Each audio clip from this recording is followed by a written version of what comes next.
During a fiery showdown on GB News, a Labour MP delivered a shamelessly false and slippery defense of Rachel Reeves's plans after being hit with a straight talking question on economic growth, unleashing an answer so drenched in blatant lies and spin that it left viewers fuming and the studio crackling with disbelief. Watch the clip.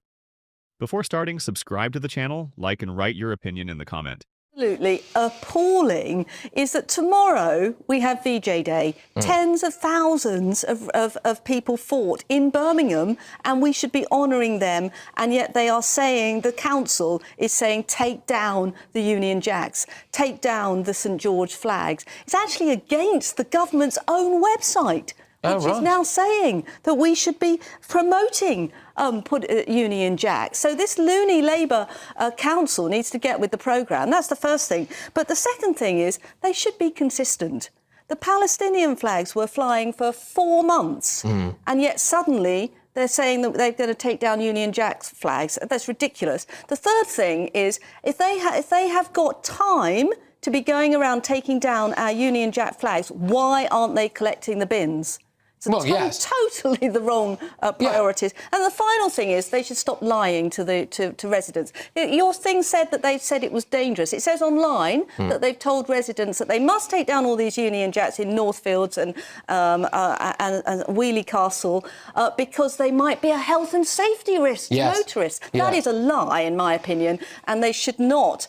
They should treat residents with more respect. Well, I mean, I was there in Birmingham reporting on the bin strike a couple of months ago, and from lampposts were loads of Palestinian flags. So, I mean, the idea now that the British ones are posing a risk to motorists, but the Palestinian ones on Allen Rock Road aren't, I find a little bit suspect, to be perfectly honest with you. But, Sean, I mean, so we might as well stick with Birmingham on this, lighting up the library in the Pakistan flag, the Lord Mayor out, hoisting it high. I don't know, is it integration? Look, there's a couple of things. If a community wants to put on a celebration for their own independence, that's absolutely fine. But I actually think it should be against British law for a council to do it for a couple of reasons. Firstly, my parents are Jamaican. There's a huge Jamaican community in this country. They never spent any money about our Independence Day, which was last week, and we celebrated last week. I didn't see anything there. And why that's important, because if you're going to celebrate one, you have to do them all. You cannot do them all, so you should do none. That's the first thing. The second thing is we need to have some respect for this country. You couldn't go to Pakistan and take down Pakistani flags because the government would rightly have something to say about it, and so would local people. So why is it OK here?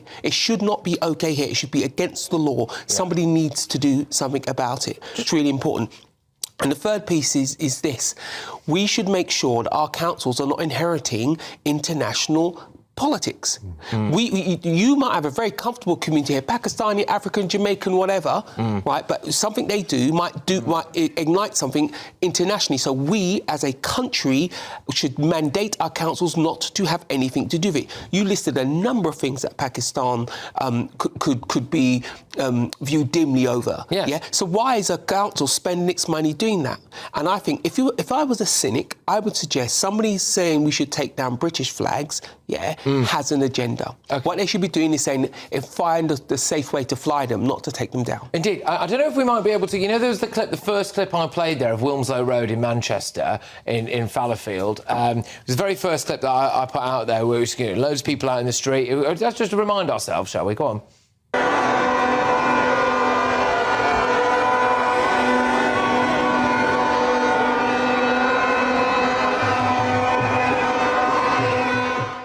I am actually just getting it in my ear that we have got some breaking news on this very issue, actually, as well. So let me get that for you right now. Birmingham Council are at it again tonight. Apparently, they've lit the library up again, this time marking the 79th anniversary of India's Independence Day tomorrow, which also happens to be VJ Day. All right. So Birmingham City Council have wrote...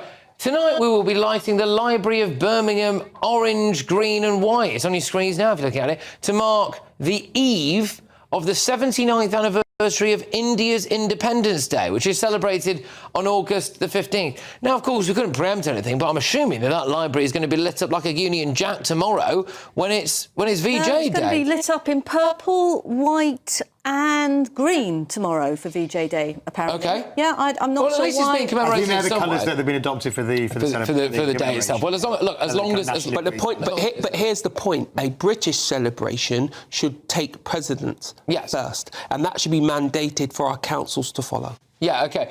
That initial clip there, Wilmslow Road, I didn't know it well, obviously. I know it very well. I went to school literally just off that road there. My mum lived about 4 miles further down in a straight line. But what I thought was interesting, though, was like, OK, so you can just block a road, can you, and all pour out onto the streets, and that's absolutely fine, and be hanging off lampposts and doing whatever you're doing. Didn't see a single police officer there. Can you imagine if that had been England football fans? Absolutely. I mean, Patrick, I have sat on a number 42 bus going down the Wilmslow Road countless times, and whether it's Pakistan Independence Day or Eid celebrations, etc., basically it becomes a completely lawless environment because there are no police. It is literally just left to people to celebrate. And whether celebrations are a good or a bad thing, they need to be ordered because, just as you say, whether it's a football celebration or anything, it needs to be ordered. So, you know, I frankly thought about two-tier policing before it was fashionable. When it came to the Wilmslow Road, very passionate.